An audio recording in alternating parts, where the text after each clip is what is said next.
Salut à tous les petits lézards, nouvelle revue de presse, assez riche encore une fois, on doit avouer que le Wikigrush fait parler dans les chaumières. J'en profite pour rappeler, si besoin était, besoin est je crois, que je ne suis pas zététicien, mais pas croyant non plus. Le Maybe Planet n'est pas une église, mais plutôt un think tank. La différence entre la philosophie et la religion, c'est qu'en philosophie, on se pose des questions auxquelles on n'a pas toujours les réponses. Et en religion, on a des réponses sur lesquelles on ne doit pas poser de questions. Bref, on peut être ouvert d'esprit sans pour autant gober la moindre connerie qui passe sur les réseaux comme une véritude absolue. Donc, si entendre des voix discordantes par rapport au mainstream ufologique ne vous fait pas saigner des oreilles, bienvenue au Maybe Planet. On commence en revenant sur l'affaire de Las Vegas, qui a quand même fait l'objet d'un traitement chez Hanouna. Donc oui, ça vaut le coup d'y revenir. C'est le Las Vegas Review Journal qui annonce que la NASA siffle la fin de la récréation. Le journal rappelle les faits. Un faisceau de lumière brillant, récemment repéré, plongeant dans l'obscurité d'un ciel matinal de Centennial Hills, était un météore et non pas un ovni, comme l'ont supposé certains habitants de Las Vegas, confirmé par les responsables de la NASA. Le bureau de défense planétaire de la NASA a déclaré dans un email que le faisceau de lumière était un météore brillant d'une taille inférieure à 1 mètre qui est tombé dans le ciel. Ce n'était certainement pas un ovni qui s'est écrasé dans le jardin de quelqu'un, a déclaré un porte-parole de la NASA. Le météore a été enregistré dans les journaux Fireball de l'American Meteor Society, mais il n'a pas été enregistré dans les journaux du Center for Near Earth Object Studies de la NASA, parce que le site web du centre ne capture que les rapports pour les objets dont on estime qu'ils ont dépassé 1 mètre de taille sur la base de l'énergie totale observée libérée. En d'autres termes, les objets naturels qui ont été suffisamment gros pour être classés dans la catégorie des astéroïdes avant d'entrer dans l'atmosphère terrestre. Les responsables de la NASA ont ajouté que sur la base de la vitesse du météore, il aurait probablement été plus haut dans l'atmosphère, donc rien du météore n'a atterri dans le jardin de quiconque à Vegas. Eh oui, mais la créature aperçue dans l'arrière-cour des habitants, on en fait quoi? Pas de photos, pas de film, un seul témoignage, pas hyper solide. Bon, pour nous, il reste la thèse de Théo Lavabo, en balade à Vegas. Alors le maybe, bien sûr, est sur le coup. On contacte son attaché de presse et puis on vous tient au courant as soon as possible.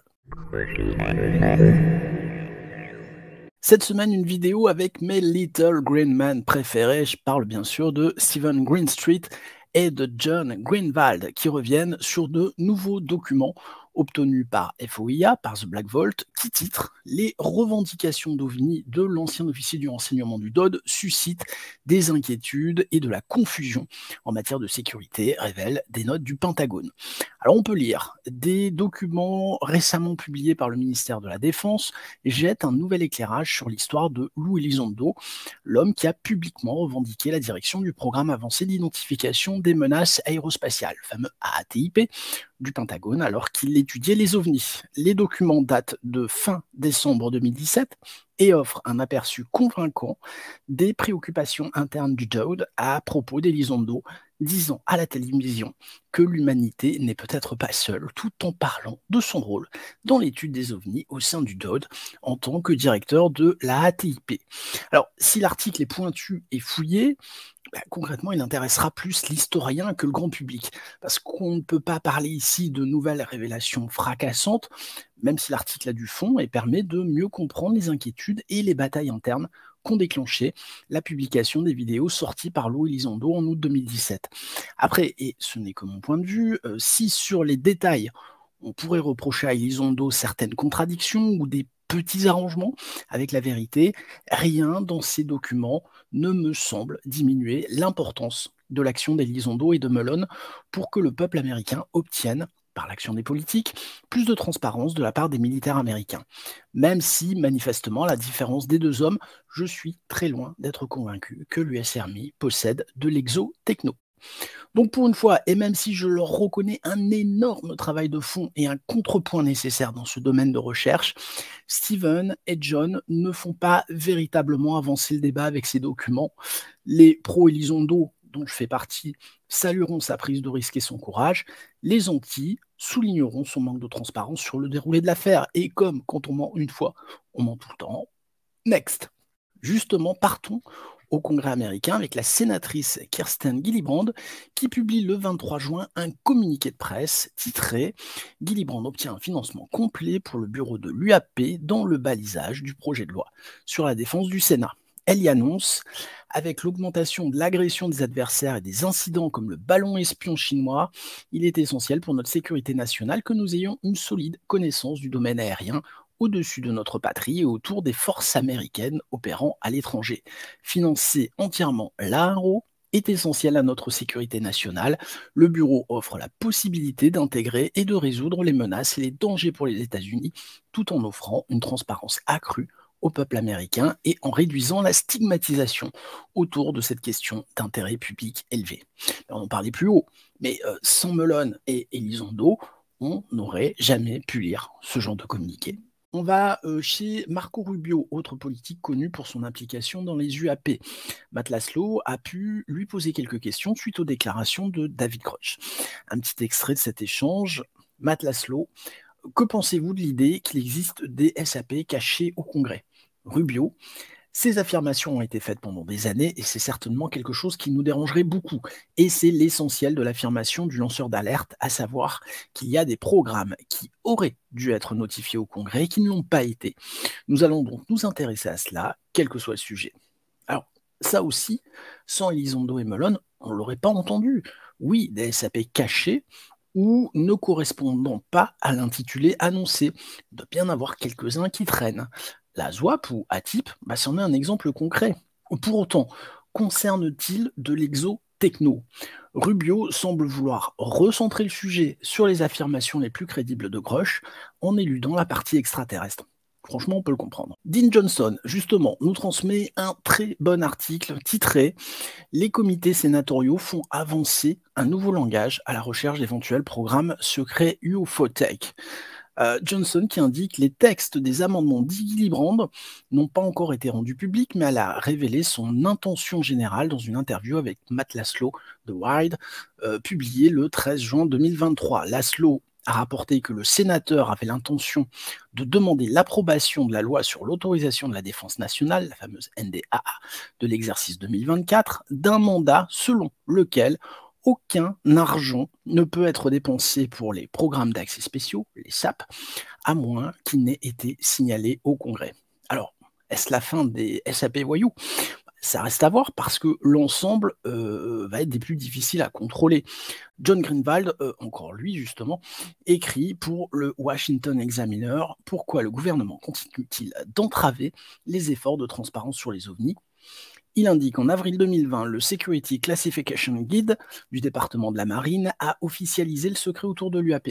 Il a considéré les faits concernant les observations UAP des pilotes et les enquêtes UAP en cours de la Marine comme non classifiés, mais la plupart des détails UAP ont ensuite été définis comme classifiés par le guide. Ces faits restent entièrement inconnus du public en raison de lourdes expurgations dans le SCG, et c'est ce type de secret qui contredit les tentatives du gouvernement de rejeter l'UAP comme étant principalement des drones ou des encombrements aériens. Le résultat de l'approbation de l'UAP-SCG était qu'il verrouillait les informations UAP et rendait incroyablement difficile l'obtention par des voies légales. Dans un cas que j'ai déposé, la Marine a nié chaque vidéo qu'elle avait étiquetée comme UAP. Le DOD a affirmé qu'il ne voulait pas révéler les capacités des systèmes de capteurs sensibles, mais à maintes reprises, il publiera des vidéos prises par des systèmes d'imagerie vidéo identiques ou similaires dans des cas ne traitant pas de l'UAP.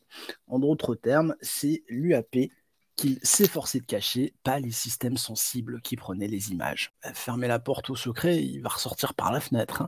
Ouais, ça va être extrêmement difficile malgré tout de savoir ce qui est vrai, ce qui est faux, de démêler le vrai du faux.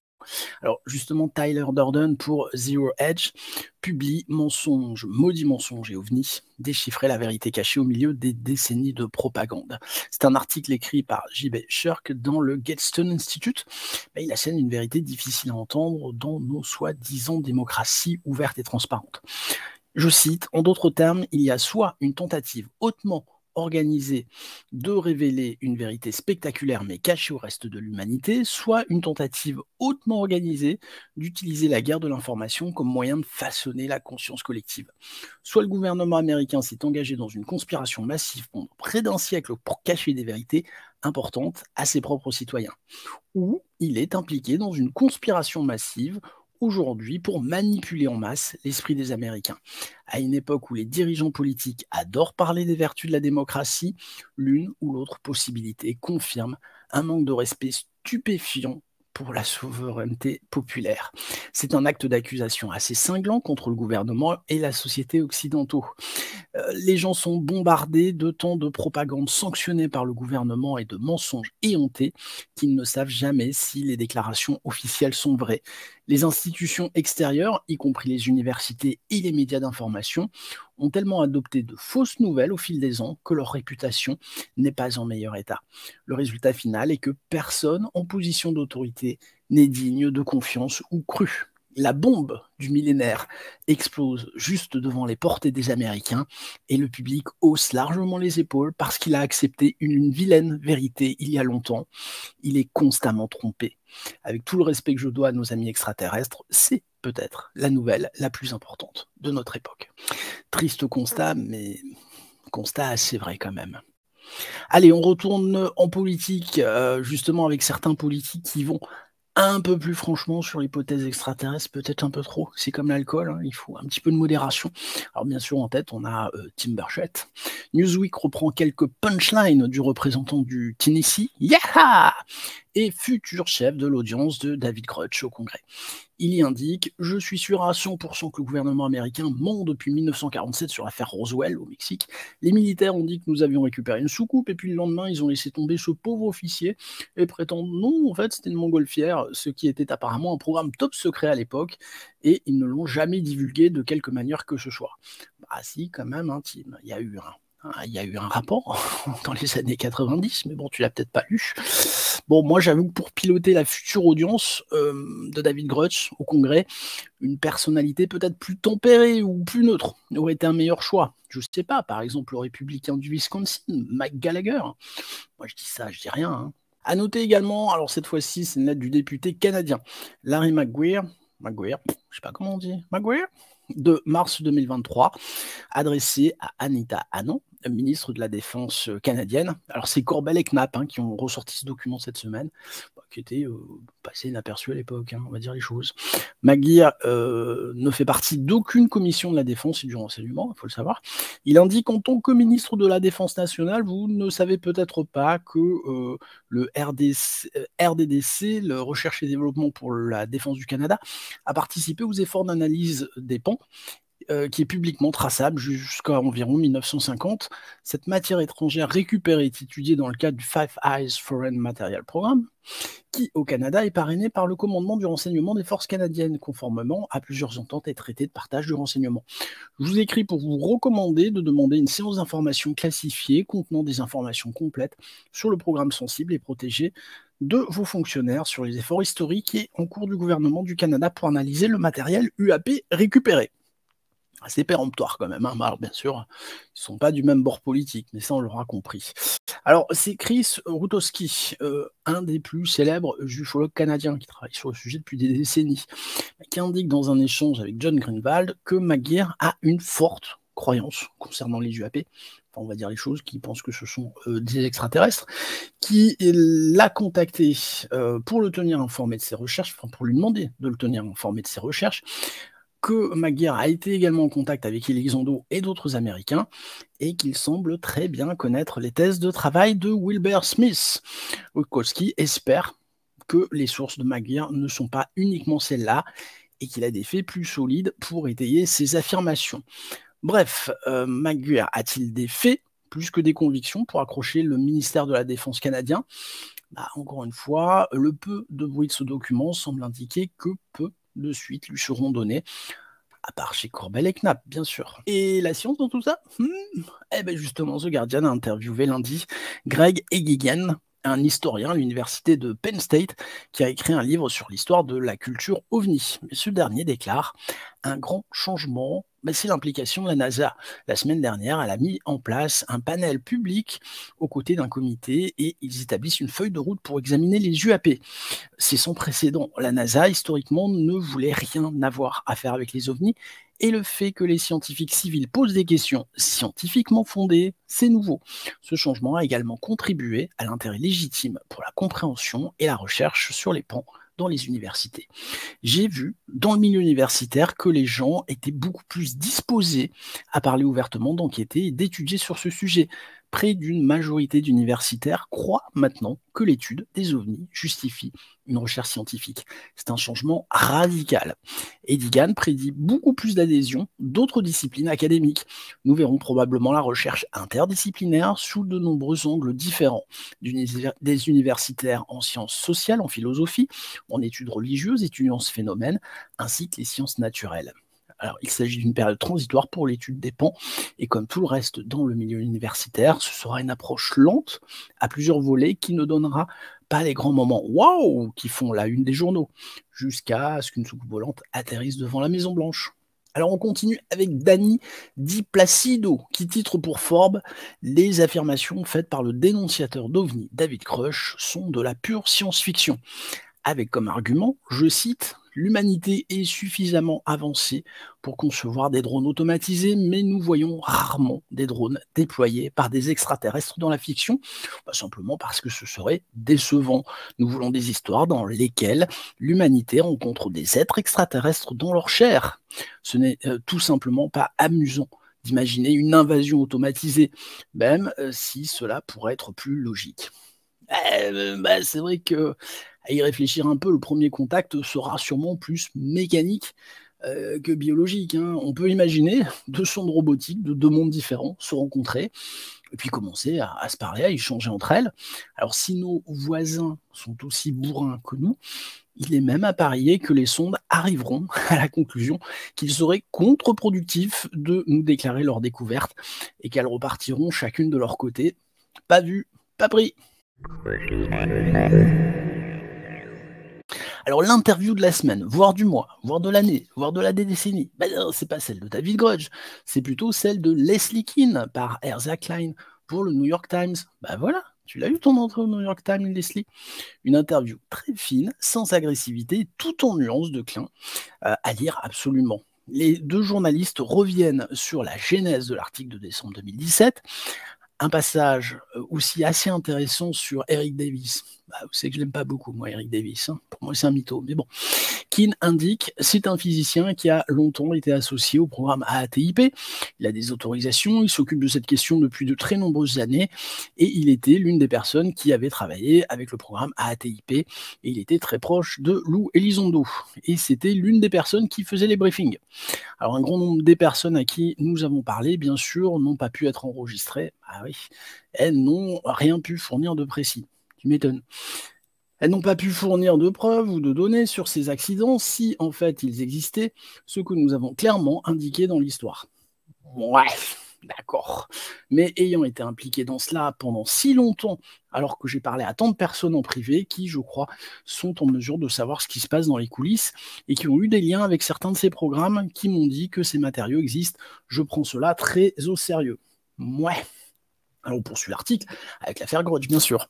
Alors concernant David Grudge, Leslie indique, ce qui me donne confiance, c'est de le connaître, de connaître sa réputation et d'avoir parlé avec d'autres personnes qui le connaissent, qui ont travaillé avec lui et qui se sont portées garantes de lui. Je pense qu'après avoir passé des années à participer à l'enquête qu'il a menée auprès des personnes à qui il prétend avoir parlé, je pense que ce sont ces personnes qui seraient au courant. Je ne pense pas que le nombre de personnes à qui il a parlé, et il est difficile d'imaginer qu'ils se manifestent tous et qu'ils mentent ou complotent pour le tromper.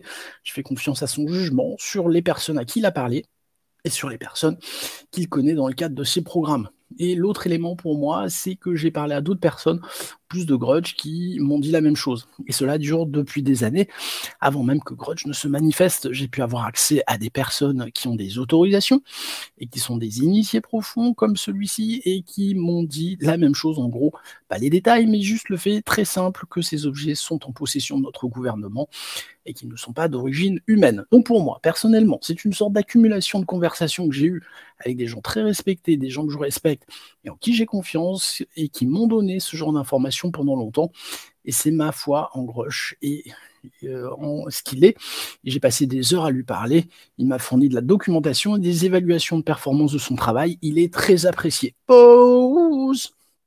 Leslie, est-ce qu'il n'y a pas un risque de contagion idéologique quand même, de risque de confusion entre des SAP voyous, des technologies très en avance et la foi d'hommes sur les extraterrestres qui nous visiteraient? Pour des vices, mais pour d'autres également. Là, tu fais part de tes convictions, bien que personne n'ait jamais pu t'apporter le moindre début de preuve. C'est bien ce que tu dis, si on est d'accord. Pour moi, c'est un peu le dilemme Corso, que dis-je, pardon, de la Bible de Corso. C'est écrit, ça me plaît, donc c'est vrai. Voilà, Leslie. Là, j'entends le témoignage d'une personne sincère, convaincue, mais c'est du ressenti pur. L'homme est la mesure de toute chose, c'est une des affirmations la plus péremptoire des sophistes. Bref, j'écoute, mais je dis franchement, je marche pas. Ça me suffit pas du tout. Mais alors pas du tout. Mais enfin, je t'aime quand même, Leslie, hein. On n'est pas fâchés. On finit cette revue de presse avec la presse française. Cocorico. 2 entrées de France Info. Oula, j'entends des grognements de bêtes sauvages monter du public. Julien Pain, dans Vrai ou Fake, qui revient sur l'affaire Grudge, en s'appuyant sur une intervention de Jean-Pierre Luminet. Moi, Jean-Pierre Luminet, je l'ai trouvé remarquable de pragmatisme, d'ouverture d'esprit dans cette capsule. Enfin, vu les sauts de merde que j'ai reçus pour avoir seulement osé partager ce document, je vous le dis, certains d'entre vous, chers amis, sont entrés en religion pure et dure, de celle qui brûle les sorcières et les hérétiques. Ouais, ça fait un peu peur, hein. Bon, un peu seulement, parce que c'est vrai que derrière un clavier, tout est tellement plus simple. Toujours chez France Info, le podcast Quand la complosphère s'empare des ovnis.